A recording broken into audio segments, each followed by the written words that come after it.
City news సమాహారానికి స్వాగతం. నా పేరు విశ్వనాథ్.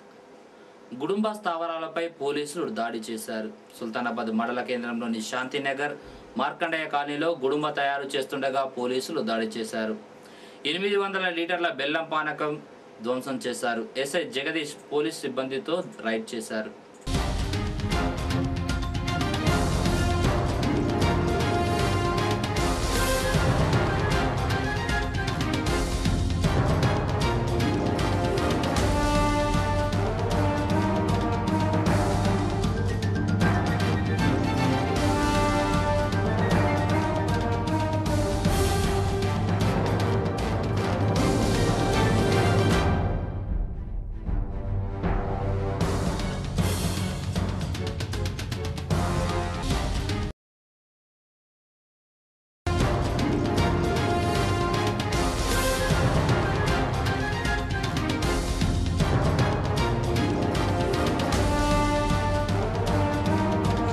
మార్కండేయ కాలనీ మరియు శాంతినగర్ ఏరియాలలో గుడుంబ కాస్తున్న సమాచారం మీద వచ్చి రెడీగా 2 ఇళ్లలో గుడుంబ బట్టీలు పెట్టి గుడుంబ కాస్తున్నారు.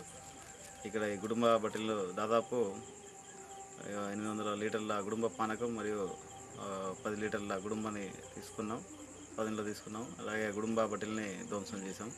ఇటువంటి చట్ట వ్యతిరేక కార్యక్రమాలకు ఎవరైనా పాల్పడినట్లయితే వారిపై కఠినతరమైన చర్యలు తీసుకుంటాం. సద్దుల బతుకమ్మ పండగ ఈ నెల 22న సోమవారం జరుగుతుందని పురోహితులు చెప్పారు. 23న ఎడ, 24న దసరా పండగ నిర్వహిస్తున్నట్లు వారు చెప్పారు. పూసాలలో కూడా ఇదే విధంగా జరుగుతుందని పురోహితుడు రమేష్ శర్మ చెప్పారు. 22వ తారీఖు సోమవారం రోజున సద్దుల బతుకమ్మ అమ్మవారి యొక్క బతుకమ్మ పండుగ ఊరేగింపు నిమజ్జనం కూడా 22వ తారీఖు సోమవారం అత్యంత వైభవంగా సుల్తానాబాద్ గ్రామంలో జరుపుటకు శాస్త్రీయంగా నిశ్చయించబడింది. ఒకరోజు ఎడం ఉంటుంది. తర్వాత బుధవారం నాడు విజయదశమి 24 శమీ పూజ జరుగుతుంది. ఆ రోజు ఆ తర్వాత స్వామివారి యొక్క రథోత్సవం జరుగుతుంది. కాబట్టి భక్తులందరూ కూడా సహకరించి ఆ స్వామివారి అనుగ్రహాన్ని ఆశీర్వాదాన్ని పొందవలసింది. సర్వేజన సుఖంగా. పోలీసు అమరవీరుల సంస్మరణ దినం సందర్భంగా సుల్తానాబాద్ పోలీసులు సర్వమత ప్రార్థనలు చేశారు. మొదట పోలీస్ స్టేషన్లో మౌనం పాటించి ఘన నివాళులర్పించారు.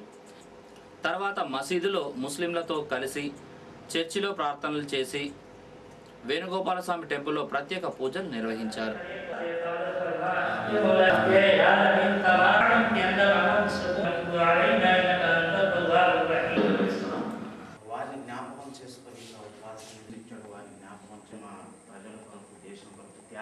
అది మనకు ఒక మార్గం, వాళ్ళ మార్గాన్ని మనకు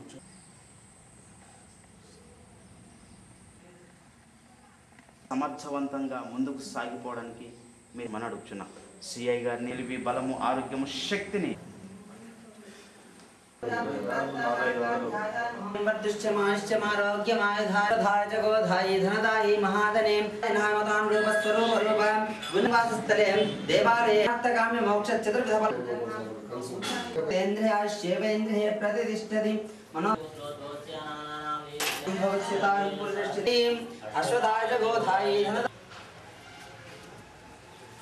పోలీస్ అమరవీరుల దినోత్సవం విధి నిర్వహణలో ఎంతోమంది పోలీసులు వాళ్ళ ప్రాణాలు కోల్పోయారు. వారి ఆత్మశాంతి గురించి మరియు వారి కుటుంబ సభ్యులకు మనోస్థైర్యాన్ని నింపడానికి వారికి చేదురు బాధకు ఉండాలని ఈరోజు మా సిబ్బంది, మా ఎస్ఐ మరియు మా సిబ్బందితోని పుర ప్రముఖులతోని మసీదుల్లో, చర్చిలో మరియు గుళ్ళో ప్రార్థన జరిపాము. వారికి పోలీస్ అమరవీరులందరికీ మనశ్శాంతి లభించాలని, ఆత్మశాంతి చేకూర్చాలని, వారి కుటుంబ సభ్యులకు మనోస్థైర్యాన్ని నింపాలని ఆ దేవుడిని మనస్ఫూర్తిగా కోరుకుంటున్నాం. సుల్తానాబాద్లోని శాంబ శివాలయంలో ఏర్పాటు చేసిన దుర్గామాత ఆదివారం మహాలక్ష్మి రూపంలో దర్శనమిచ్చింది. సిఐ కరుణాకర్ రావు, ఎస్ఐ జగదీష్లు అమ్మవారిని దర్శించుకొని ప్రత్యేక పూజలు చేశారు.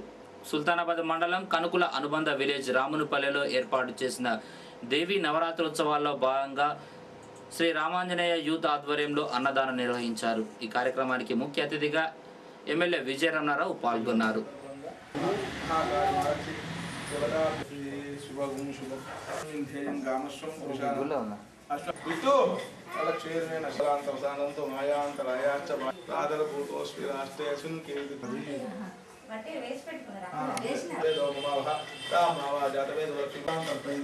రోజు మహాలక్ష్మి అవతారం ఈ యొక్క మహాలక్ష్మిని కమలాలతో పూజించిన వాళ్ళకి అఖండ ఐశ్వర్యాన్ని సౌభాగ్యాన్ని ప్రసాదిస్తుంది.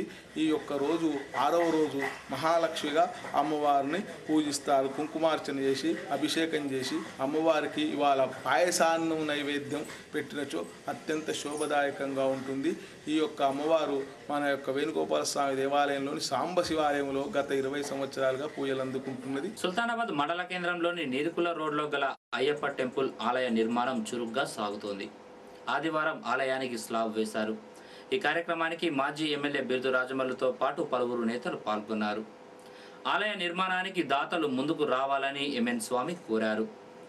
మధ్యాహ్నం అన్నదానం కూడా చేశారు. మూటా ముల్లే శబరిగిరికే ముళ్ళు రాళ్ళే పూల బాటే స్వామియే అయ్యప్ప అయ్యప్ప స్వామియే స్వామియే అయ్యప్ప అయ్యప్ప స్వామియే.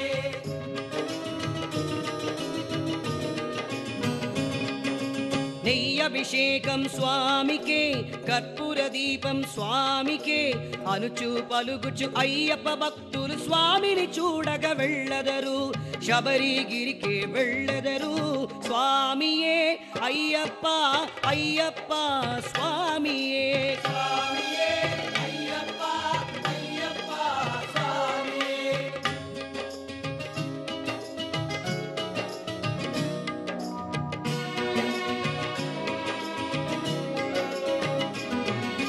కార్తీకానామాల ధరించి నిష్ట మీరుగా వృతమనరించి సుల్తానాబాద్లో నీరుకొళ్ళ రోడ్లో అయ్యప్ప స్వామి గుడి ఇవాళ స్లాబ్ వేయడం జరుగుతుంది.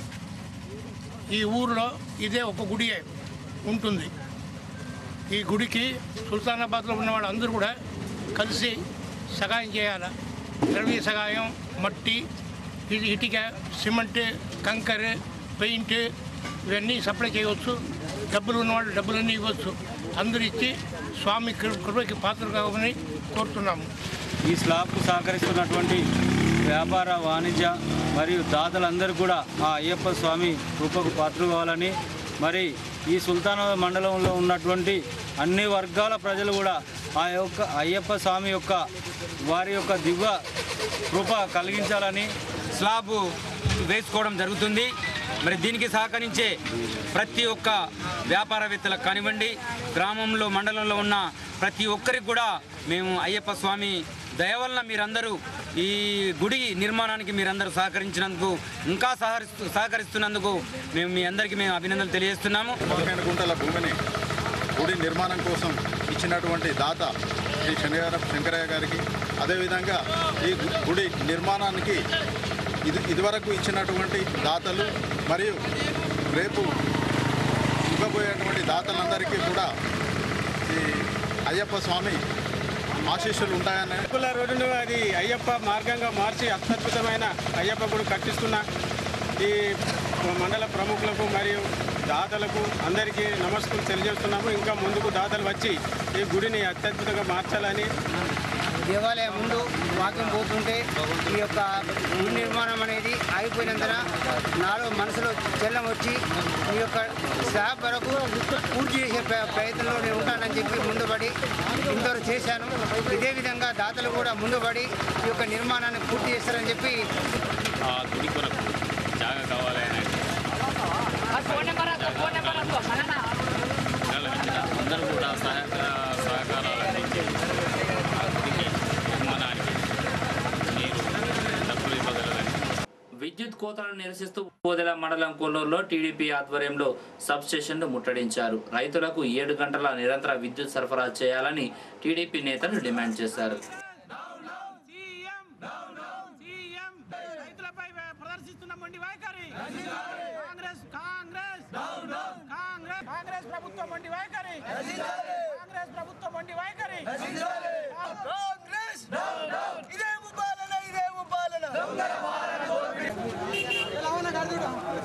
అప్రకటిత కరెంటు కోతలు గంటకు వస్తుంది, అర్ధగంట ఉంటుంది, మళ్ళీ 2 గంటల తర్వాత వస్తుంది, అర్ధగంట ఉంటుంది.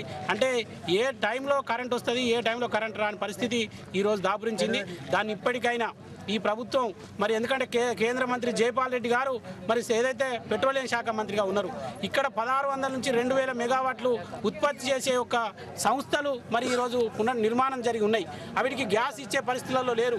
ఈరోజు తెలుగుదేశం పార్టీ చేపట్టిన ఉద్యమం ద్వారా కానీ చంద్రబాబు నాయుడు గారు చేస్తున్న పాదయాత్రకు భయపడో నిన్ననేమో ఏది గ్యాస్ ఇస్తామని చెప్పి ఒక ఆర్డర్ ఇచ్చినామని అంటున్నారు. 4 నెలల నుంచి రైతాంగాన్ని మోసం చేస్తూ మరి అవిటికి గ్యాస్ ఇచ్చినట్టయితే 2000 మెగావాట్ల కరెంట్ ఈరోజు రైతాంగానికి అందుతుంది. మరి దాని ద్వారా రైతాంగం కానీ మరి పరిశ్రమలు కానీ అన్నీ కూడా ఈరోజు కాపాడుకునే పరిస్థితిలో ఉంటాం. కానీ వారికి ఎవరితో పట్టలేదు. వాళ్ళు డబ్బు సంపాదన, అక్రమార్జన సంపాదన ఆధారపడి ఈ ప్రభుత్వాన్ని పరిపాలిస్తూ ఉన్నారు. వెంటనే ఈ ప్రభుత్వానికి రాబోయే కాలంలో ప్రజలందరూ, రైతులు, విద్యార్థులు అందరూ కూడా మరి తగిన బుద్ధి చెప్పే టైము ఆసన్నమైంది. ఆనాడు తెలుగుదేశం గవర్నమెంటు 3 సంవత్సరాలు కంటిన్యూగా వర్షాలు పడకుండా, కాలాలు పోయినా, కరువుల సుధా మరి 9 గంటల కరెంట్ ఇచ్చిన ఘనత అంటే అప్పుడు చంద్రబాబు నాయుడు ఆ తెలుగుదేశం గవర్నమెంట్ అని చెప్పుకోవచ్చు. మరి ఇప్పుడు ప్రతి సంవత్సరం కాలాలు కొట్టి వర్షాలు పడి మరి ఎంతో అదైనా కానీ ఇప్పటి వరకు ఈ చలికాలంలో సుధా కరెంట్ అనేది దౌర్భాగ్యం. అంటే కాంగ్రెస్ అంతా గవర్నమెంట్ ఏది లేదని చెప్పుకోవాలి. రైతు రాజ్యం అని చెప్పుకునే ఈ కాంగ్రెస్ ప్రభుత్వం, ఈ కాంగ్రెస్ పాలనలో రైతులకు విద్యుత్ లేదు, మంచినీళ్ళు లేవు, యూరియా లేదు, డిఏపి లేదు, లాస్ట్కు ఆయిల్ ఇంజన్లు పెట్టుకున్న డీజిల్ రేట్లు పెంచిళ్ళు. ఇటువంటి ప్రభుత్వం మరి ఎన్నడూ కూడా ఈ రాష్ట్ర ప్రభుత్వం చూడలే. మేము ప్రతి నిత్యం లేచి మాది రైతు ప్రభుత్వం, రైతు ప్రభుత్వం గొప్పలు చెప్పుకుంటారు. కనీసం ఈనాడు వర్షాకాలంలో కూడా 7 గంటల కరెంటు ఇవ్వలేకపోతుంది. సుల్తానాబాద్ మండలం ముప్పూరుతోట గ్రామానికి చెందిన లక్ష్మీనారాయణ అనే వ్యక్తి గుడుంబ తాగి చనిపోయినట్లు గ్రామస్తులు తెలిపారు. ఇవి ఈ బులెటిన్ విశేషాలు. మరో బులెటిన్లో మళ్ళీ కలుసుకుందాం. నమస్కారం.